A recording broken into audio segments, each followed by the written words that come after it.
Hey there, I'm Drew Badger, the world's #1 English fluency guide, and it is a pleasure to welcome you to another advanced listening practice lesson. In this video, we're going to be talking about success and failure, and why, if you want to do something meaningful that will take a long time, so something that's different from just picking up a bottle or turning on a light, so these are all easy things to do. I'm talking about things that, require a lot of time and effort, like fluency or building a business or wealth over time.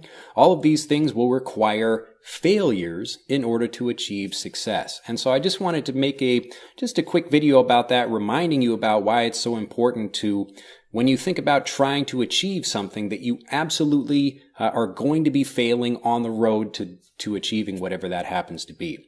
So if you are the kind of person that is really frustrated when, something is happening that's, it's not going to be easy for you, it's really going to be difficult for you to achieve something like fluency that takes time, or building a business, or, getting muscles in the gym, anything else like that. So pretty much anything that does take time, it follows a pretty predictable curve. So something that's pretty predictable, you know that it's going to happen. Of when it begins, you get a little bit excited at the beginning. Yay, I'm doing something new. And I'm a little bit excited about my progress, because when you first start doing something, pretty much any new information is more than you knew before. And the difference between that you're knowing now and that you knew before, it's significant enough that it gets you excited to do something. But as you continue to progress in that thing, you're learning more and more, and then typically you hit a wall. So this is an English expression to mean that you're frustrated because you can't move further. You're hitting a wall, to hit a wall. So when you do hit that wall, that's the moment when people are really tested, where you're going to know, okay, am I the kind of person that can fight through that or work around that, get over that wall? Another thing people talk about is getting over the hump, or over that hump. So like the hump on the back of a camel. So this is an idea of having like a roadblock, something in your way. And if you understand that that's going to be there, then you're much more prepared for handling that situation when it does come. So for my own business, even just developing EnglishAnyone.com, I'm just a regular person like anybody else, and so I experience failures all the time. I make plenty of mistakes for what I do.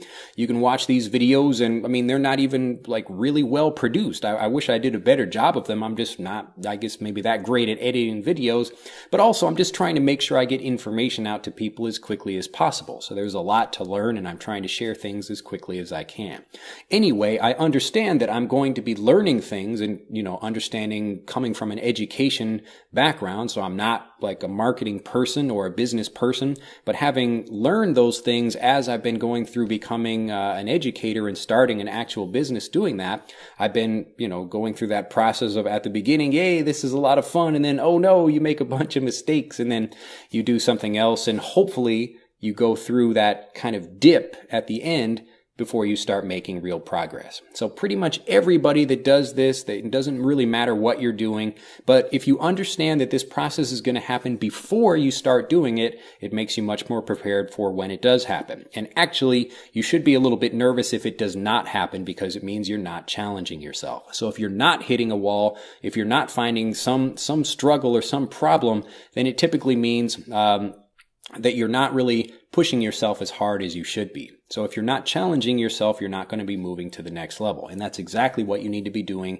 as a learner of a second language. So when you are thinking about learning a second language or doing anything else that requires a lot of time and effort, understand first that you're going to go through a process of having it be exciting at the beginning, then frustrating and confusing while you search for ways to solve whatever problem you encounter. And then if you can persevere, then you will experience that light at the end of the tunnel. So these things, again, I just wanted to make this video, just a quick video for you to make this point really clear, and just so you get the idea that if you understand this going into it, before you even start, worrying about any kind of long-term training or long-term fluency, long-term reaching that goal, you will absolutely experience roadblocks and problems and frustrations, and we all go through them. So just understand that as you're learning, and it's going to help you feel much better when you do encounter those things. So you're headed in the right track because things are going as they should be going through the particular predictable pattern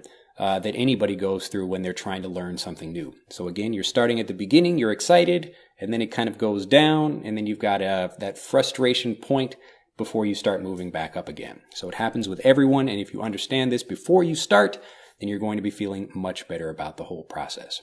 Well, that's it for this video. I just wanted to, again, make a quick video about talking about that success means failure. So if you want success, you will absolutely have to endure failure, and it's just part of the process. So smile, enjoy it, and keep practicing. If you have enjoyed this video in particular, then do like this video. Let me know what I should talk about next. If you have anything in particular about, maybe some fluency related problems you'd like to hear about, please put them down in the comments below.